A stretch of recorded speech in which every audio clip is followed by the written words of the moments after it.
Someone once called me a firecracker of positivity. I loved that image. But the reality, there are times when it is difficult. Difficult to be positive. Difficult to be joyful. Difficult to get out of bed. I'm about to get real with you, the good and the not so good. I always strive to find those bursts of joy. I believe that no matter how small they are the key to living a happy life. I wrote the book, now it's time to continue the conversation. I'm Lisa Domino White, and this is Bursting with Happiness, the podcast.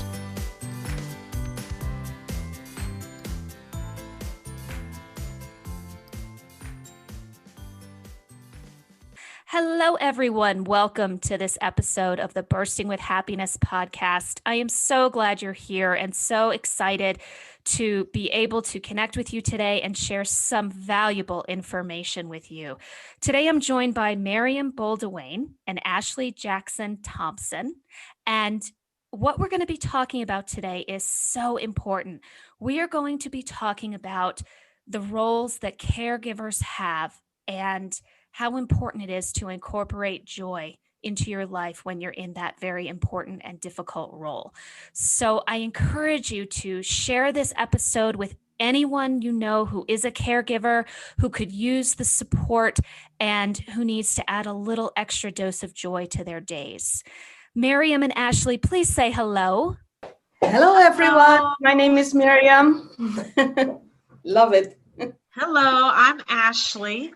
And Meriam and Ashley have both been caregivers and want to share their experiences with others who are in those difficult positions. And what I love about their message and their passion is that we're all on different paths, but when you're a caregiver, it's the same kind of journey. And they want to share with you their do's and don'ts and the lessons they've learned to help make things a little bit brighter. So let's get right into it. Meriam, tell us a little bit about your caregiving journey. First of all, thank you for having us on your podcast. My pleasure. I'm pretty excited. Thank you for being here. Thank you. I've been a caregiver for more than 20 years. I met my husband back in 1998. So that's almost 23 years ago. And he was a diabetic. And as of 1999, he suffered from kidney failure, was on dialysis.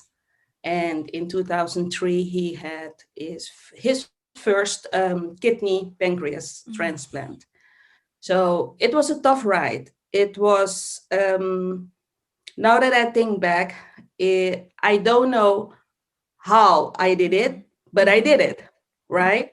So to give you an idea what my days look like, I woke up at 5:30, went to the office, started at 7:30, worked until 3 or 4 p.m., took the car, went to the hospital. It was a 50-minute drive to the hospital. I'm talking about the days when he was in the hospital recovering from the major surgery. Stayed with him until 9:30 p.m., came back home, checked email, checked other stuff, made some phone calls, and then at 12 p.m. or a.m., I went to bed. And then only to start it over again the next day. Yes. And this went on for a couple of weeks because he had some medical issues after surgery. So I burnt out. And the reason I burnt out is because I wasn't taking good care of myself at that time. When people were asking me, Meriam, do you need me to get you some groceries? Do you want me to drive you to the hospital? I said, no, I got it. Don't worry, I got it. And that's one of the don'ts. Right. Don't think that you can do it by yourself. Don't think you're superwoman when it comes to caregiving. Right. It's hard. Right. It is hard. So I burnt out, but burning out was also an eye-opener for me. When I came back home, first of all, we had an appointment with our social worker. And she asked Martin, my husband's name is Martin, Martin, how are you doing? And he said, okay, finally, I'm doing much better. So, yes, I'm grateful for that, right? And she said, Miriam, how are you doing? Mm-hmm. I cried for 50 minutes. And I was mad at myself Of course. because I didn't want my husband to see me like that. So when I came home, I looked in the mirror and I said, Miriam, you can't go on like this. Not anymore. What if something happens to you? Who will take care Right. of your husband? So it was an eye opener for me. And I started with just small things, doing small things, right? Or trying things, looking for possibilities and asking for help. And it was Yeah, hard. it is, especially as women when we're so used to doing it all, even in good times. Yes, So yeah, yes, yeah. that's powerful. Ashley, tell us about your caregiving journey. Who in your life did you care for, or do you care for? Yes, so I have the pleasure to care for my husband as well. His name is Troy, and my caregiving journey actually started before we were even married. We were newly Mm, engaged, and I mean 2.5 months. We had been engaged for 2.5 months when we got the cancer diagnosis, and oftentimes I'll say we. Um, and for those that are in the caregiving journey, they know it's we. It's not just the person you're taking care of. It's a joint. It's a tribe. It's sure. a family ordeal. So yeah, we got the cancer diagnosis in March of 2017. It was a rare cancer, and it was also in stage 4 by the time it was diagnosed. So, of course, me being the inquisitive person I am, I looked online to see, the survival chances, and they were not good. It was 35% chance of survival because of the rarity and stage. But you know what? We wanted to fight. He's young, I'm young. We just got engaged, so fight it Mm. is. And we his hospital was an hour and a half Oh, one way, gee whiz. so I'm having to drive him back and forth.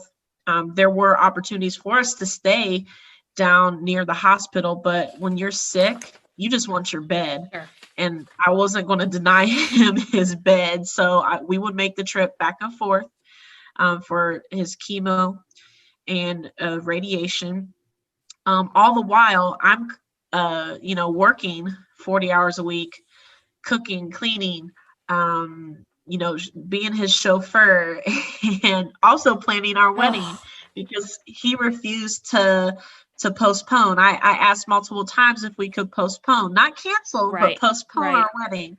And he said, absolutely not. He was not sitting in this chair receiving all this harsh chemical chemo for nothing. So, again, I wasn't going to deny him that because, I wanted him to have something to look forward Totally. to and beyond.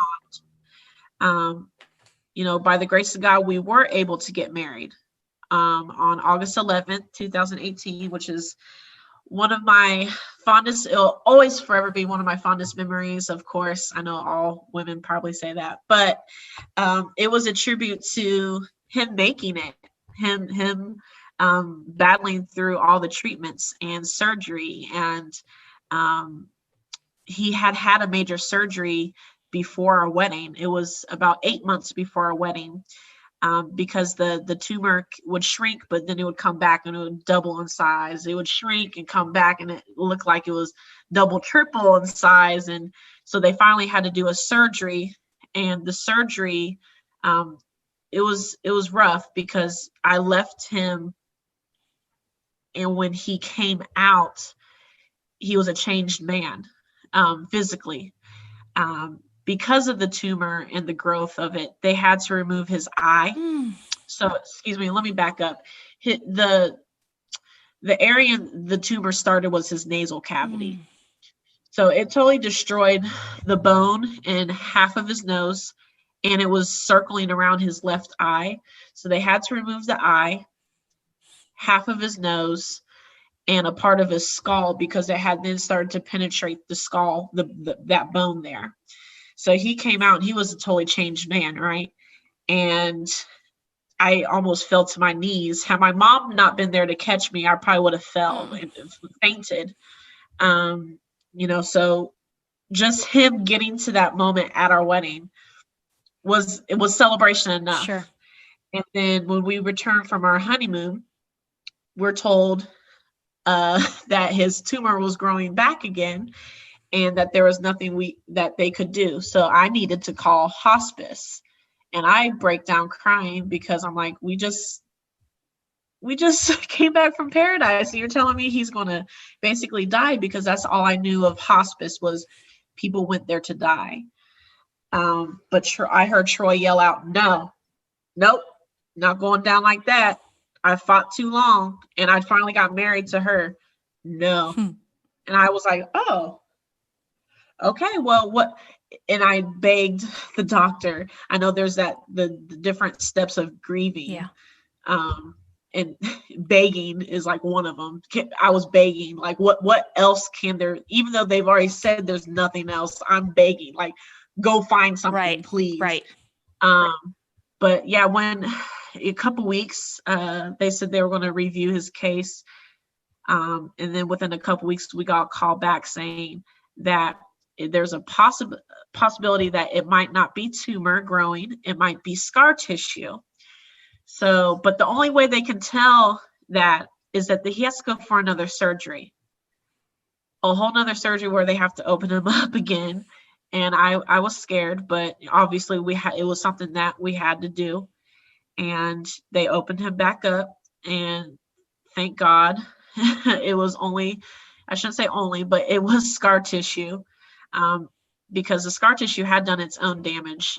So they had to remove more of his skull and this time part of his brain. Mm. So Troy was 39 or 40 at this time. So he's young, and having to go through all these issues and traumatic experiences. And thankfully, by the grace of God, again, March of 2020, despite all that we've been through, he was pronounced cancer-free. Mm. And it was truly the ultimate healer. It was a miracle. The moment they told us, I think I probably fell out my chair, because it was just, I had my mom, I think my mom was with me just in case, because we have been to so Right. many doctor's visits where we got bad news. I was like, can you come with me Sure. to this one too? Sure. And I think mom and I were hugging each other Aw. and yelling. And then I said, oh wait, Troy's the one that's cancer free. Yeah. So, but then the pandemic hit. So Wow. Yeah. Amazing. Amazing. So, I think your stories are so powerful and are going to resonate with so many of our listeners, or people that our listeners know who this can help them, because nobody can imagine what you're feeling until you're in that moment, No, and so exactly. I'm so grateful that you're both willing to share your journey and to offer the things that you wish you knew when you were in the thick of it. So, Miriam, you already answered one of our tips of asking for and accepting help. And that, I can imagine, is one of the big ones. Absolutely, it is. I didn't want to ask for help. The reason why I didn't want to do it is because I thought, what will they think of me? Maybe they will think I'm weak. No, no. That's why I said, no, I got it. Don't worry about me. Until I burned out and I had to make a choice. I had to choose for Miriam, Yep. right? So that's what I want listeners. I would really, I would beg you, if you're a caregiver, please ask for help, right? What you could do right now is write down name of friends, family, social workers, medical professionals, even your insurance company, everybody who you can ask for help, right? In all kinds of areas. Call them, be bold, and ask them if they can help you with XYZ, or if they know someone who knows who can help, Right. as long as you can get help. Getting help meant stress Right. relief So for you could me. focus your attention on your husband and where you wanted it to be Myself and yourself. Right. and myself because that was the main reason why I started asking for help. If someone could help me, for instance, with just getting groceries, something simple, or driving me to the hospital so I didn't have to pay attention, right? I could just look out the Mm-hmm. window while I was being driven to the Right. hospital. Just Small things. small things. So I write down names of friends, family, social workers, medical professionals. If you think maybe my insurance company knows who I should, which company can help me with XYZ, And please don't be ask for afraid or help. embarrassed to ask for it. Ashley, did you struggle Yes. with that as well? Oh, absolutely. Miriam and I talk about that often. She calls it being a super Shiro, and I felt that's she hit the nail on the head, man. Like that's exactly how I felt. I felt, um, if I asked for that help, how are they going to view me? Like, are they going to think I'm weak? Because I've always been Right. told from people on the outside looking in how strong I look. And I'm like, those are the type of people that you need to check on, is the ones that appear very strong, because on the inside they're probably crumbling and unraveling. And not letting anyone see headed it. to Mm-hmm. Yeah, headed to that burnout. I burnt out too, and it wasn't pretty. So, you know, ask for help, or someone, asks, what can I Yes. do? Let them know. Yes. Like, don't be, oh, I don't want to bother you. Listen, if okay, can you cook? Can you come clean? Can you maybe sit here with Troy for an hour so I can go to take a nap? Right. You know, in hindsight, I should have taken the help when asked. Now, at the same time, I know I was blessed because I had my mom to help me with a lot of things. Um, but it still would have been nice, because I felt like, because she was helping me, I was putting a burden on Sure. her, and then it made me feel even Right. worse. The guilt on top of that. Yeah, yeah, Another yeah. thing, as you were talking about, maybe one way to think about it is the fact that allowing your friends and family to help is actually making them feel good because they want to help. And by you saying no, no, no, they feel helpless. They want to do something, anything. And then, letting them is actually a gift that you're giving to them as well as to you. Yeah, Yeah. absolutely. My mom, when I would say no, she said, "Don't block a blessing. If Oh, someone's trying to help you, don't block that blessing, because you might have put a stopper on something that that person is trying to do." exactly. And yeah, Don't block a blessing. I wrote that down. Don't block a blessing. Boom. Love it. Okay. Louise Jackson said that. And I'm going to trademark that to you, Ashley. So don't block a blessing, TM. Okay. And so give us another do or don't for our caregivers out there. Make time for yourself to get rest. I know it's hard, and I'm going to be honest, I still struggle with that, because sometimes I find myself feeling guilty that I took a nap, or that I slept in past my usual time of waking up. And I'm like, oh, I'm not being productive. There's so much to do on my to-do list. Oh my gosh, I'm an hour behind. Mm-hmm.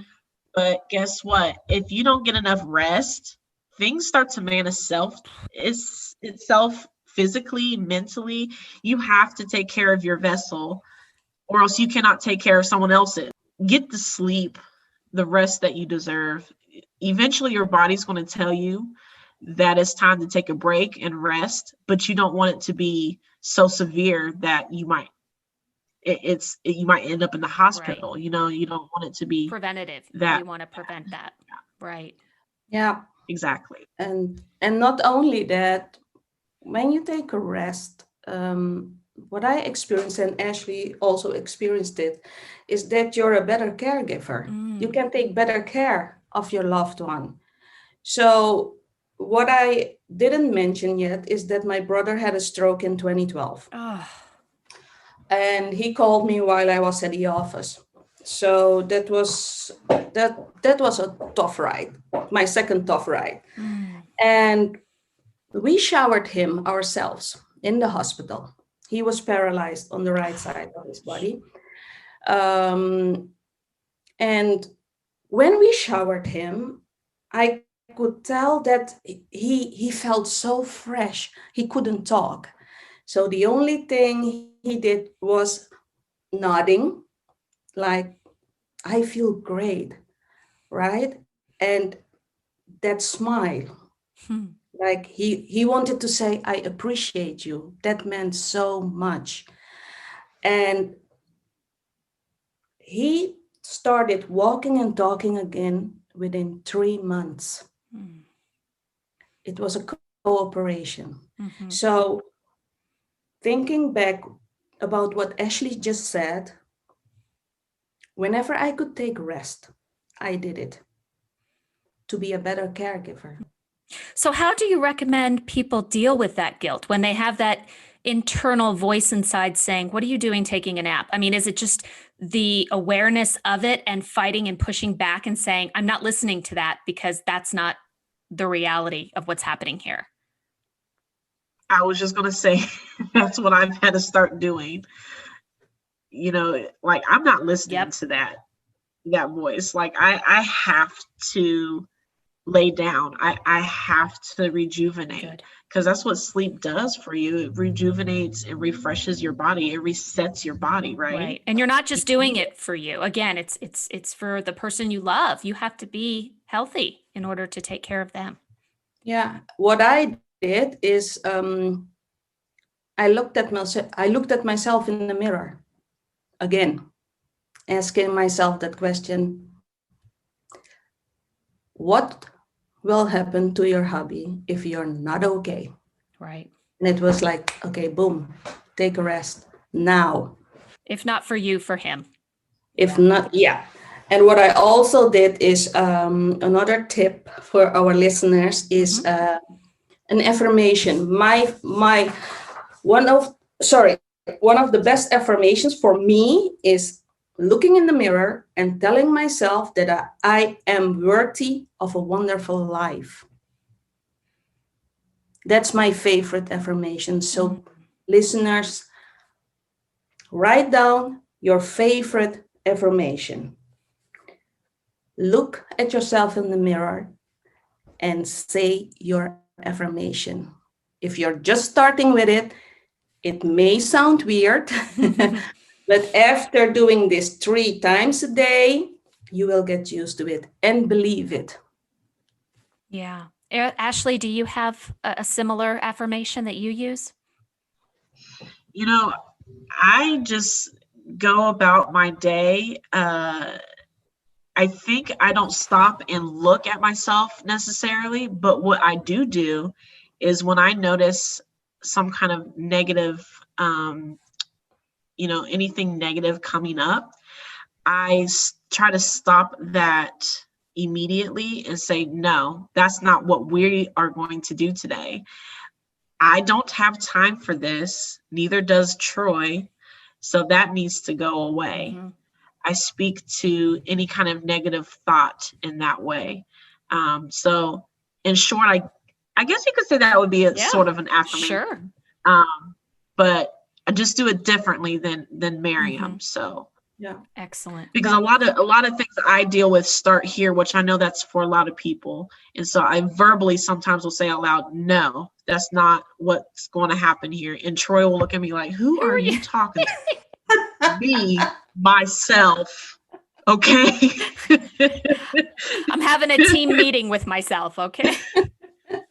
Whatever works, whatever Yeah. works. So it's just that getting yourself back into that positive mindset, reminding you of your strength, of your worthiness. I think that's a pitfall in life in general. I mean, we have these negative feelings or thoughts and we don't challenge them. We accept them as fact. And whether Yes. that's you're a caregiver or not, that's just who we are. And the trouble begins when we accept that without pushing back and fighting it. Feelings and negative emotions are not fact. We decide what's fact. Yeah. Yeah, Exactly. that's Exactly. great. You have a lot of power with your words and your thoughts. So, Miriam and I spoke just yesterday about how, you know, putting it out into the universe is very important and not staying within a negative thought. You have to move on. Yeah. You don't want Yes. to harbor those feelings. And that goes whether you're a caregiver or not, like you said. Exactly. Exactly. Very good. Yeah. I like that. What else? What other tips do you have? Sometimes when I have like an inkling of self-doubt about, where life is going for me, or, did I do that correctly? Did I do that the right way for Troy? Um, I always think to myself, what was like the greatest day of your life, Ashley? What did you accomplish? And I always go back to our wedding. It was God. It was nothing but God and the doctors that got Troy here. But I had a part of that Yes, you too. did. Yes, you did. I had a part of that too. So, those memes that say, but did you die? He didn't. So I did good. I did good. And our wedding was a testament to that. So I always, when I have that self-doubt, I'm like, oh, should I have told Troy he should have got this shot, or maybe he should have this procedure done? And I'm like, you know what? Stop. You got him this far. Mm-hmm. Absolutely. On a very smaller scale, that's a tool that I use because I think you both know I have a lot of anxiety and fear. And when I feel like, oh my gosh, panicked, like I can't handle this, I can't, I'm not strong enough, I force myself to think back to a situation that I got through that I didn't think I would. And it's amazing. You feel that confidence again, you feel that strength, and you build on that to handle whatever it is you're dealing with that moment. Yes. Mm-hmm. That's a great one. Yes. So, it's like I said before, caregiving is hard, and doing self-care is also a thing I had to learn. Because I felt guilty when doing self-care. I was so busy with my husband, taking care of him 95% of the time I spent on him, and 5% left for me. And finally, doing something for myself, I couldn't enjoy it because I was continuously Right. thinking, oh, what is he doing? Maybe I should do this for him, or Right. maybe 5% of the time, and still feeling guilty. So I enjoy music. I enjoy dancing. I enjoy so many things. And that's self care. It doesn't matter if Yep. you enjoy reading a book, whatever, as long as you do something you enjoy. Right? Yep. That's what I call a burst of joy. And my philosophy is the more bursts of joy we can incorporate into our lives, the happier lives we have. And the burst of joy can be something that makes you laugh, smile, brings your mind some peace. And I would think that as a caregiver, it's even more important to do that, being intentional about it. It's a must. And I don't care if there's a listener here, someone listening right now who enjoys playing on guitar. I don't care if you have to go to the toilet for 15 minutes and play that guitar. Sometimes that's what you have to do. Hey, you know what? I You support don't have that. your own space. Yes, that's great. Hey, listen, I am the first one to admit that I will sneak to my car and sometimes I'll drive away, but sometimes I just Where literally are sit you? in my car and Troy will text me, "Where are you at? Are you okay?" And then I can see he'll start looking through the blinds and I'll like roll my seat back. Yep. So I just need Yeah. my 10 minutes, just my 10 minutes. No text messaging, just I need my music and 10 minutes to myself to breathe so that I can be better for him. Yes. And another thing, I was just talking with somebody about this yesterday, not in the caregiver space, but in general on bursts of joy. Sometimes we allow ourselves to feel guilty if that burst of joy is something mindless. And the example that I think about is if you just love a Netflix series right now and you're into it, you try to catch an episode here or there. If that brings you joy, then it counts. And you shouldn't feel guilty or bad about it because it's all about whatever. Like if I'm looking forward to watching an episode of something later, that's going to give me a burst of joy, just the anticipation of it. That in and of itself is a burst. And who cares if, Yeah, somebody could perceive that as being lazy or a waste of time? To me, it's not. as long as it's something you enjoy. Exactly. 100%. Ooh, I like that one. It's Excellent. about you. Wonderful. Any other tips that you have? What I do, for instance, in the morning is I meditate for 10 minutes. I had to get used to it, but it really calms me. Wake up, pray first, and then meditate. And then I take a shower. And while I'm enjoying my breakfast, I am writing whatever comes to my mind for 5 minutes. If nothing comes to my mind, I write, oh, I can't think of anything right now. That's simple. Um, you will be surprised how many ideas you get from just writing 5 minutes in the morning. It's really calming and it helps me start the day easy, Mm-hmm. with ease, right? So that's one of the Nice. things I do. And before I go to bed at night, I also meditate for only 10 minutes. And sometimes Martin has to say, "Han, you're snoring a bit." No, I'm not. I'm meditating. So it really calms me. And, it's all those simple, tiny things. Yeah, 5 minutes, but claim your time. love it. Own it. I love it. Own it. For instance, if Martin says, Han, can you get me this or that, please? If I've scheduled my me time at that time, I tell him, Han, I love you, but I'm going to do my self care first, and then I will help you. Nothing wrong. Love it. Nothing wrong with That's it. right. I had to learn that. Yeah, I'm sure. Took me months to learn it. I'll bet. Are you thinking Yeah, the same thing, Ashley? Yeah, absolutely. Just becoming more intentional with it.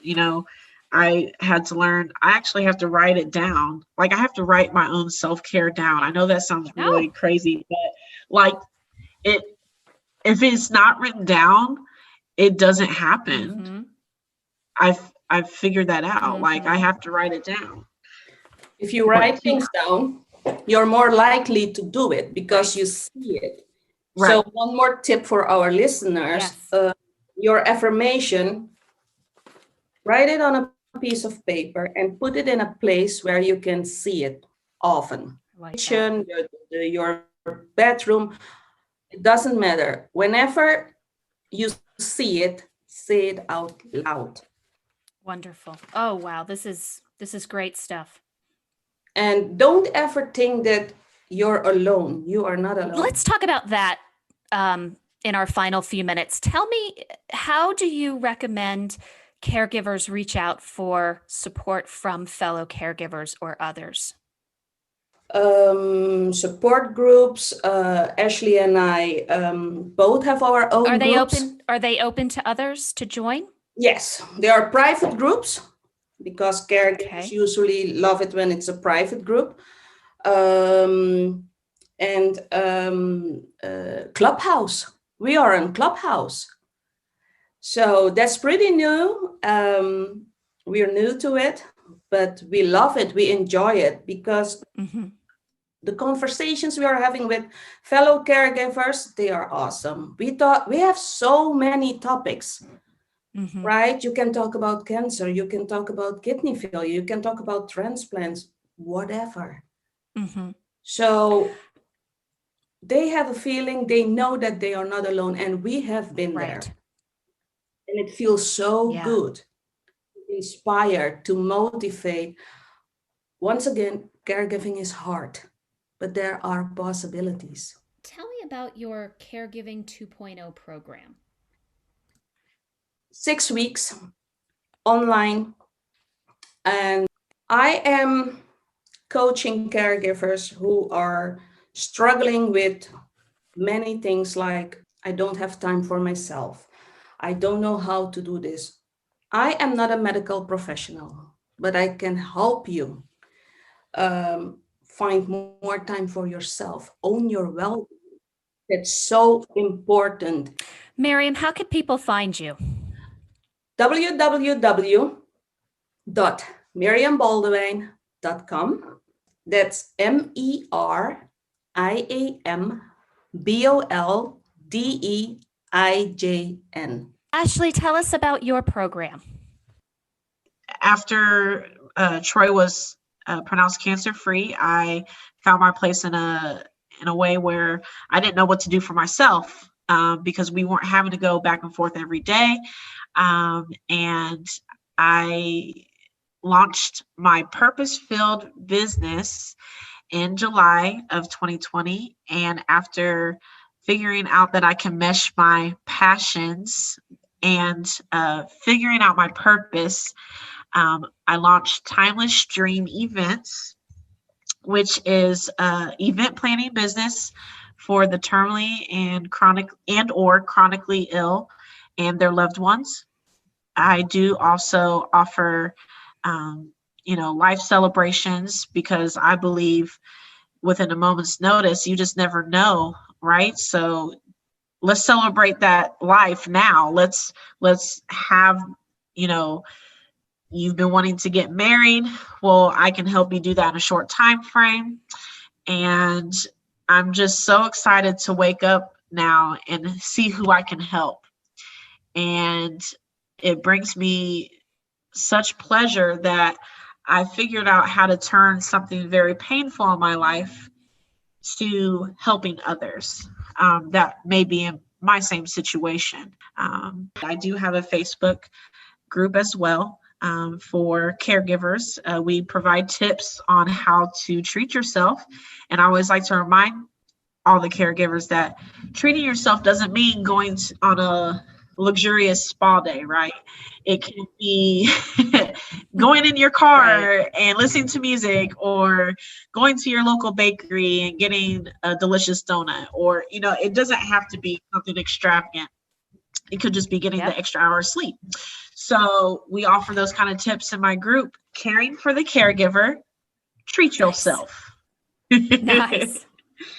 And it's been a lot of fun touching caregivers that actually have reached out to me and told me that they didn't realize they were a caregiver until I started speaking out about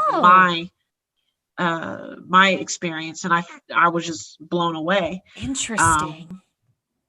And it made me, it just made me realize that I'm in the spot where I need to be. Nice. And where can people find more information about Timeless Dream events? Yes, so www.timelessdreamevents.com. And yeah, and you can also go there and download a freebie. It is 10 self-care tips. It says specifically for caregivers, but really, who doesn't Amen, need girl. self-care? Especially when he didn't teach us anything. Self-care is important. And yeah, you can find me on Facebook, Instagram at the same Timeless Dream events. And yeah, just look me up, get your freebie, and let's Love connect. it. So I always like to do a quick summary of everything we've talked about, especially when the tips are so good. Number one, ask for help, accept the help. As Ashley said, don't block a blessing. Do not block that blessing. Number two, the importance of rest. Make sure you get that rest. You need it. You have to take care of your vessel. Number three, your favorite affirmation. Write it down, look in the mirror, say it to yourself whenever you need to be reminded of it. Number four, when you have self-doubt, reflect on a moment that you got through something and you helped make it happen. Number five, prioritizing self-care, doing it intentionally, not the day at the spa necessarily, but simply getting in your car, listening to some music, finding some alone time. And number six, setting those goals for yourself, writing, meditating, reading a chapter a day of a book, whatever it is that's going to make you feel whole and complete. How'd I do? Perfect. Wonderful. High High five, five. virtual high five. Awesome. Meriam and Ashley, I cannot thank you enough for spending some time with us, for sharing your experiences, for your desire to help others. You're making a difference in the world, and I so appreciate you. Thank you so much. That's it for today, but continue the conversation on Instagram, Facebook, and TikTok at Lisa Dumino White. Subscribe to this podcast on Apple Podcasts, Google Podcasts, or Spotify. Also, visit burstingwithhappiness.com for episode information and thejoyseeker.com for more nuggets of goodness. Remember, it's up to us to seek out and create those bursts of joy for ourselves and others each and every day. Until next time, friend.